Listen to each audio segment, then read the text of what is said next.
They took away her beautiful clothes, dressed her in an old gray smock, and gave her wooden shoes.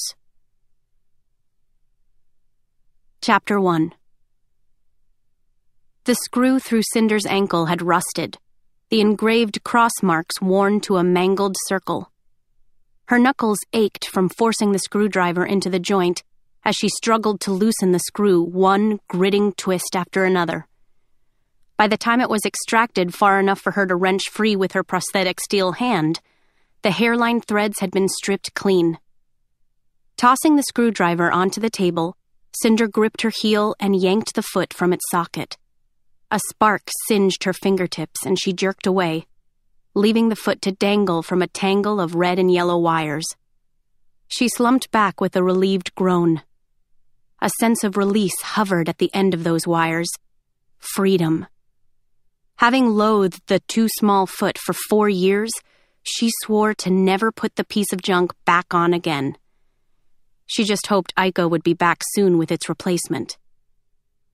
Cinder was the only full-service mechanic at New Beijing's weekly market. Without a sign, her booth hinted at her trade only by the shelves of stock Android parts that crowded the walls.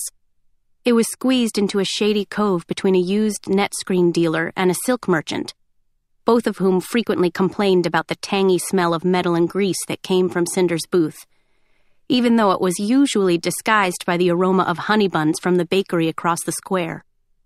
Cinder knew they really just didn't like being next to her. A stained tablecloth divided Cinder from browsers as they shuffled past. The square was filled with shoppers and hawkers, children and noise. The bellows of men as they bargained with robotic shopkeepers, trying to talk the computers down from their desired profit margins. The hum of ID scanners and monotone voice receipts as money changed accounts. The net screens that covered every building and filled the air with the chatter of advertisements, news reports, gossip. Cinder's auditory interface dulled the noise into a static thrumming. But today, one melody lingered above the rest that she couldn't drown out. A ring of children were standing just outside her booth, trilling, "Ashes, ashes, we all fall down," and then laughing hysterically as they collapsed to the pavement. A smile tugged at Cinder's lips. Not so much at the nursery rhyme, a phantom song about pestilence and death that had regained popularity in the past decade. The song itself made her squeamish. But she did love the glares from passers-by as the giggling children fell over in their paths.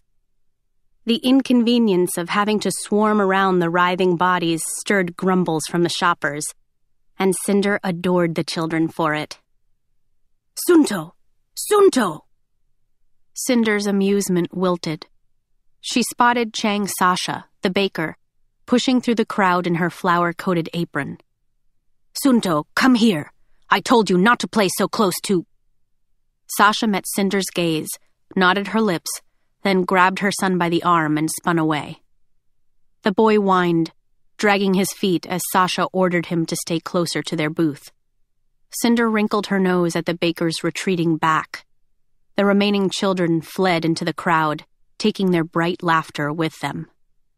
"It's not like the wires are contagious," Cinder muttered to her empty booth.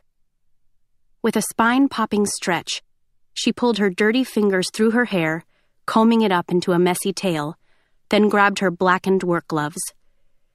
She covered her steel hand first, and though her right palm began to sweat immediately inside the thick material, she felt more comfortable with the gloves on, hiding the plating of her left hand.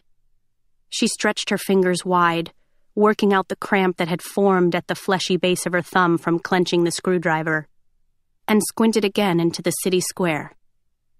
She spotted plenty of stocky white androids in the din, but none of them Aiko. Sighing, Cinder bent over the toolbox beneath the work table. After digging through the jumbled mess of screwdrivers and wrenches, she emerged with the fuse puller that had been long buried at the bottom. One by one, she disconnected the wires that still linked her foot and ankle, each spurting a tiny spark. She couldn't feel them through the gloves, but her retina display helpfully informed her with blinking red text that she was losing connection to the limb. With the yank of the last wire, her foot clattered to the concrete. The difference was instant. For once in her life, she felt weightless. She made room for the discarded foot on the table, setting it up like a shrine amid the wrenches and lug nuts, before hunkering over her ankle again and cleaning the grime from the socket with an old rag. Thud. Cinder jerked, her head smacking the underside of the table. She shoved back from the desk, her scowl landing first on a lifeless android that sat squat on her work table, and then on the man behind it.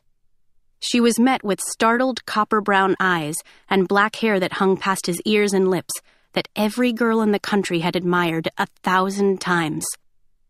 Her scowl vanished. His own surprise was short-lived, melting into an apology. "I'm sorry," he said. "I didn't realize anyone was back there." Cinder barely heard him above the blankness in her mind. With her heartbeat gathering speed, her retina display scanned his features, so familiar from years spent watching him on the net screens. He seemed taller in real life, and a gray hooded sweatshirt was like none of the fine clothes he usually made appearances in. But still, it took only 2.6 seconds for Cinder's scanner to measure the points of his face and link his image to the net database. Another second, and the display informed her of what she already knew. Details scribbled across the bottom of her vision in a stream of green text.